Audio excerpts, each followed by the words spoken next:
Right now at 5, this Viroqua field hides a dangerous secret. What has city officials scrambling for a solution? And a federal grant helps strengthen Vernon County's emergency power systems. Watching WKBT La Crosse, this is News 8 Now at 5. Good evening, everyone, and thanks for joining us at 5. I'm Ken Kozarowski. And I'm Emily Brown. Well, we start with the weather, and it's been a wet, stormy day so far. Yeah, that rain has been coming down consistently. So what does the evening have in store for us? Let's bring in Chief Meteorologist Greg Barnhart. Well, the good news is we do have precipitation coming to an end later today, but it's not really going to be about till the 9 or 10 p.m. hour time frame. And the bigger story going forward after tonight is going to be the cooler conditions for the rest of the week, and it's really going to feel more like we should. But in the meantime, there's your thunderstorms. There's your 24-hour precipitation. Only area is Winona. That is one you would ignore. We do have a line of storm. Actually, it's just showers right now. Too much in the way of lightning that's coming through Richland County, kind of getting out of our area right now. That is probably the most impressive line right now, where they've had gusts over 35 to 40, but that is getting out of our region right now. So overall, this precipitation will continue, but it's not going to expect to be strong. Just light rain. A few thunderstorms possible in southwest Wisconsin through this evening hour. We'll see this light rain really taper off for areas of Eau Claire probably by 8 at the latest. Areas south of that probably won't be till about 10 or 11 p.m. in southwest Wisconsin, maybe to about midnight, but just generally light rain is expected too. Now overnight, the bigger story going to be going on is not just the temperatures falling back into the upper 40s and 50s and rain coming to an end. It's going to be the smoke that's going to be coming back in for a brief amount of time. We have air qualities out till about noon, but it's a surface-based smoke during the morning commute that's going to be something we'll have to take a closer look at. So later on, we'll break down that, what it looks like going forward for the cooler conditions, and if we got any more rain chances going on later this week. So all that coming up a bit later. Sounds like a plan. Thanks, Greg. And in between newscasts, you can track weather 24/7 with the First Warn Weather app. You can find it at the App Store or Google Play. A Winona County convicted murderer has lost parental rights to his 2 children. Adam Fravel's kids are now in the legal custody of Madeline Kingsbury's parents. In December, a jury found Fravel guilty of killing her. Fravel is currently serving a life sentence at the Minnesota Correctional Facility in St. Cloud. An Oliva daycare provider accused of severely injuring a 1-year-old will face a trial. Ashley Hove is accused of shaking and bruising the child. Prosecutors say it led to bleeding on the 1-year-old's brain. If convicted, Hove faces up to 40 years in prison. She remains held on a $200,000 bond. Viroqua's old landfill is reportedly leaking methane, and it now needs a lot of money fast to fix it. News 8 Now's Allison Fergit picks up the story from here. What looks like an average field used to be the Viroqua landfill, and after decades of not being thought about much, it's now causing major issues for the city. The old landfill closed in the early 1990s with a system in place to help vent out methane gas, which emits from decomposing waste. The city thought everything was fine until a gas company inspected a nearby building a few months ago. They found low levels of methane in the building. The city believes the ventilation system failed, which puts them in a race against time. Even a small amount of methane can be explosive. Repeated testing confirmed the city's fears. Massive amounts of methane had seeped into areas right outside the landfill. The DNR says the city needs a plan to fix it by June 6th. Basically, the current proposal is to reestablish that passive venting. Granger believes the construction of the last system was the issue. She's confident a new system with better materials will be the solution they're looking for. But the project could come with a high price tag. Granger said a consultant estimated around $400,000 to $700,000. The city is hoping to start working on that remediation plan by the end of June. Reporting in Viroqua, Allison Fergit, News 8 Now. A crash on I-90 slowed commutes today. It happened near the US 53 South and Wisconsin 35 exit. The crash causing this car to catch on fire. The 2 right westbound lanes were briefly blocked, bringing traffic to a crawl. Vernon County is receiving money for new backup generators. The $255,000 grant will provide backup power to Vernon Manor, the Erlandson building, and a shared system for the courthouse, annex, and Banta buildings. Current generators at those sites are 25 years old. New generations will reduce the risk of operation failure while offering better fuel efficiency and reducing the need for repairs.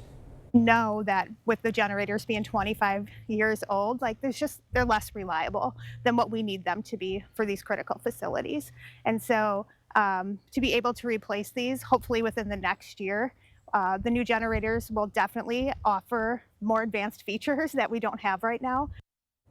FEMA's Hazard Mitigation Grant Program is funding this. Now to a News 8 Now follow-up. Eau Claire's Sojourner House securing enough funding to stay open year-round.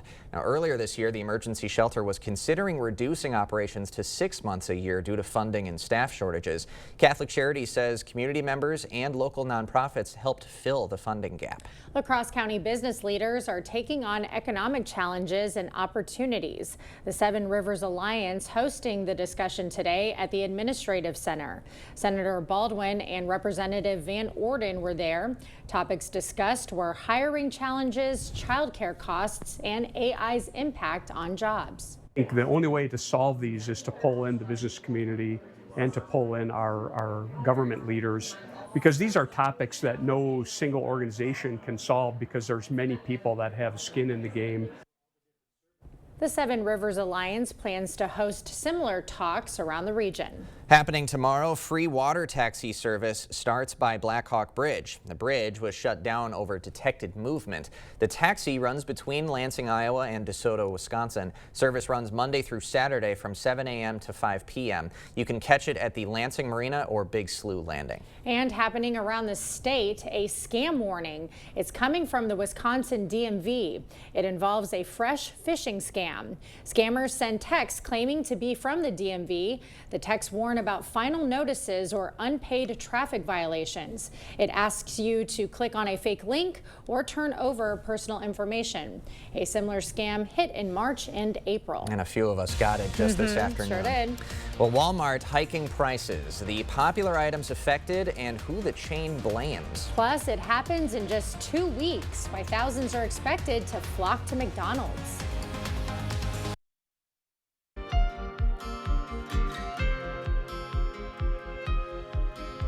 Developing now, new images of Ukraine's drone attack, a strike destroying the only bridge connecting Russia to Crimea. It was used to bring supplies to Russian forces. Dubbed Operation Spiderweb, Ukraine used drones to wipe out over a third of Moscow's cruise missile carriers, including planes. Meanwhile, 2 days of peace talks haven't produced anything. Well, big money moves in Washington today. The White House wants back billions of dollars Congress approved in past spending bills. It comes as the president keeps pushing his pricey new bill. CBS's Erica Brown is at the White House. President Trump wants Congress to cancel billions of dollars in funding it's already approved in order to make permanent spending cuts identified by his Department of Government Efficiency. We've been working with the House to make sure it's in the best place to pass. The White House is asking Congress to take back $9.4 billion in funds previously appropriated, including cuts to foreign aid through USAID and cuts to the Corporation for Public Broadcasting, which helps support NPR and PBS. House Speaker Mike Johnson says the House will move as quickly as possible to pass the bills. There's an appetite amongst all House Republicans to cut wasteful spending. The outrageous things that were uncovered with DOGE and USAID, for example, is something that we've been anxious to handle and address. While the White House works on the rescissions package, the Senate is moving forward with what the president calls his one big beautiful budget bill. I think it's close. There are 3 or 4 of us who are very concerned about the spending and the debt ceiling. Kentucky's Rand Paul is one of a handful of Republican senators who say the provision to raise the debt ceiling is too much. They're planning on spending $5 trillion they don't have, and I'm just not for that. Trump called out Paul and Wisconsin's Ron Johnson on social media for opposing the bill. It's not news that they disagree with this president on policy, and the president has vocally called them out for it and for their not having their facts together. The White House press secretary also dismissed criticisms from former advisor Elon Musk, who called the legislation a pork-filled, disgusting abomination. Erica Brown, CBS News, the White House. The number of available jobs in the U.S. increased in April. The Bureau of Labor Statistics said there were an estimated 7.4 million job openings at the end of April. That's up from 7.2 million in March. Economists were expecting a drop in openings for a third month in a row. Wasn't all encouraging news in the latest data. The report also noted a sharp increase in layoffs. The president's tariffs are driving up prices at Walmart. The biggest hikes are hitting toys, fishing gear, and office supplies, with some some markups climbing over 100%. One Walmart shopper posted a photo online showing a Jurassic World toy going from $39 in April to now $55. Most toys are imported from China, making them vulnerable to the new tariffs. A fan favorite is back at McDonald's. The snack wrap is back, returns July 10th. They have 2 flavors, spicy and ranch. McDonald's says customers have been begging for their return since it was discontinued in 2016, a favorite of mine in college. I never enjoyed it, but I'm still waiting for the McSkillet burrito to come back to the breakfast menu. Oh, I didn't even Probably realize never this going to thing. happen. Okay, well, maybe. In the meantime, we will have more news ahead. But first, Fortunately, we do have one more day of smoke, especially in the morning. Once the rain ends tonight, we'll time out when to expect visibility to improve, what the rest of the week's temperatures look like. That all coming up on your First Warn Weather Update after the break. Keeping you safe and ahead of the storm. The First Warn Weather Storm Runner. Only from News 8 Now. Expect more. The news continues on News 8 Now. Expect more. Well, dust from Africa's Sahara Desert is tracking across the Atlantic. it could soon reach parts of the U.S. southeast. Video shows it above the Caribbean. The plume of dust could mix with lingering smoke in the south later this week. And that could potentially cause unhealthy air quality and a hazy, duller sky during the day. So we've got that coming from Africa, and we've already got the Canadian wildfire smoke. But we probably couldn't have seen either of it today because of all the rain today and the clouds and everything. A little bit of a reprieve, but might those air quality conditions still be in the atmosphere, Greg? Yeah, unfortunately, we're not going to be able to wash it out of the atmosphere quite yet, and the wind flow behind this front is going to bring in one more area of really smoke through the area, and then we should be good. The winds will start turning around, especially towards Canada, so the smoke will be going a different direction. But wet evening, and it should say rain ends by midnight, not rain by midnight. It's going to end pretty much a lot earlier for some areas, but at the most latest point, it'll be midnight, and the rest of the night should be dry. That's a bigger story. Smoky start to Wednesday. That definitely could mix in with some precipitate, some actual fog too at the ground. So it could be kind of a mess in the morning, depending on what goes up with visibility. Afternoon sunshine, it will improve with air quality in the afternoon, and the visibility obviously will improve too. Seasonal conditions Thursday, we'll have maybe more clouds Friday night along with a precipitation chance. But here's the area coming through, and really this line that's towards Richland County now going into Sauk County is really the main line that has a little bit more potential for some gusty winds. Could be strong storms or even severe. They have a severe thunderstorm watch out for southern Wisconsin out of our area, but everything else is just light rain, maybe occasional moderate or sprinkles at the best too. So that's what we're going to continue, and we still have an area towards Mason City that's going to kind of pull up north. That could mean more steadier rain once we get to 7 or 8 p.m. for areas of La Crosse, southwest, southward. That'll kind of spread northward. This is really the last area of rainfall to come through. It'll probably stay south of Eau Claire, so they'll probably be dry by 8 p.m., maybe some sprinkles, lingering clouds. The problem going into after this kind of pushes east, higher clouds move out. The lower clouds are going to be sticking around, and once again, that could mix with some of the smoke too, so you almost could have like a smog type setup going on for the morning, and you can kind of see some of this low cloud hanging around some river valleys in those areas. So we might contend with some smoke, might contend with a little bit of fog going on in the morning hours. That'll really improve once we get towards late in the morning, and we should be dry for the rest of the time. Here's the smoke aloft. That area is coming through right now. It'll come through, and you see by the afternoon hour, we're pretty much good and clear aloft. Here's the surface-based smoke. It's going to start filtering in after 10 p.m. behind this front, and it really becomes quite thick as we go through the morning commute. So visibility in these areas could get maybe down to 3 or a little bit less during the morning. Could be a combination of the smoke and the fog, as I mentioned too. That will slowly improve towards the late morning. We'll start seeing better conditions towards the afternoon. Just depends on when this goes on, but we're going to have to contend that with the morning commute potentially there too. But overall temperatures tomorrow, more where they should be. Upper 70s near 80, so definitely cooler, but not something that we've seen before. Going into Thursday now, we're going to start seeing basically a little bit cooler going in, more upper 40s, low 50s, so that's a little bit cooler than average. And then Thursday, more sun in the morning, more clouds coming back in the afternoon. We have another system approaching. Temperatures pretty similar to Wednesday, maybe a few degrees warmer in some areas. And then the showers do come back in, but if you're expecting widespread rainfall going into Friday, Thursday night, Friday, it's not going to happen. We do have a few showers that'll be approaching here Friday. You can see right there. Friday, we'll see some showers, not an all-day type rain. A lot of periods will be dry, but that's our next chance of rain coming through. Very light precipitation expected with that. Saturday for the weekend looks overall good. Sunday we have more storms coming back in, but once again, that's not an all-day type rain. And then we kind of flip around, getting back up to 70, but really the common theme is up and down, but really around average, because at this point, by Friday, we should be in the upper 70s at that point. So deal with the smoke. Tomorrow could be interesting. You could have smog going on around the area, a combination of fog and smoke, depending on things play out. Okay.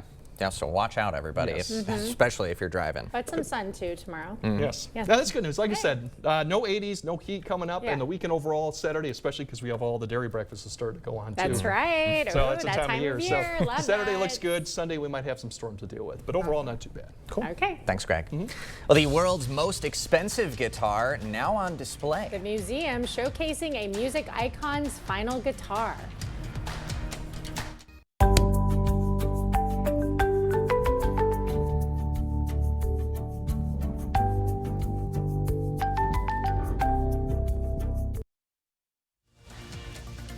You're watching News 8 Now. Expect more. A legendary guitar once owned by Kurt Cobain is the star of a new exhibition in London. The rare Martin D18E electroacoustic is the last guitar the Nirvana frontman played. He used it during the band's haunting MTV Unplugged performance in '93, just months before his tragic death at 27 years old. For fans, it's an iconic object, very much so. It's also the most expensive guitar ever sold at auction, $6.1 million. Cobain bought the guitar secondhand from a shop in Los Angeles. Just 302 of them were ever made. The piece of rock history now showcased at London's Royal College of Music. Wow. Yeah, a lot of great songs were probably curated on that guitar. Nevermind is the top 7 album of all time. Yeah, so quite he did iconic. a lot of good stuff there. Yep. Okay, Greg has a final look at your forecast right after this. Get the day's news in your inbox. Email newsletters from News 8 Now. Sign up today. Go to news8000.com/newsletters to get started. Once the rain ends this evening, we do have smoke that could come back in, especially during the morning commute. Could be fog, could be smoke, reduced visibility definitely during the morning commute. But the air quality in the morning, there's orange. That's why we have the alerts out there. It's actually red as you go further south. Unhealthy for some. That is the last day we'll probably deal with this for right now. We do have better conditions for Thursday. Showers Friday, not an all-day rain. The weekend, at least Saturday's shaping up pretty good.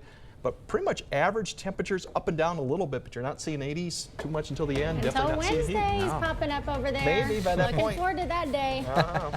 Thanks for joining us at 5. We'll see you at 6.